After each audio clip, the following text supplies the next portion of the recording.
মান আমিলা সলিহাম মিন যাকারিন আও উনসা ওয়া হুয়া মুমিন, মুমিন অবস্থায় যদি কোনো ব্যক্তি নেক আমল করে, সে নারী হোক অথবা পুরুষ হোক,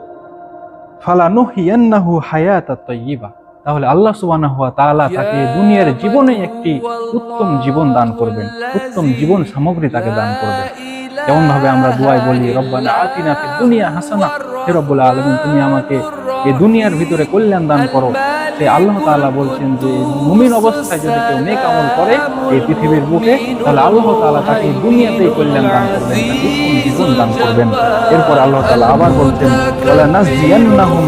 আজরাহুম বিআহসানি মা কানু ইয়ামালুন, এবং আল্লাহ তাআলা তাকে কিয়ামতের দিবসেও তাকে অনেক উত্তম তাকে পুরস্কার দিবেন, উত্তম তাকে প্রতিদান দিবেন,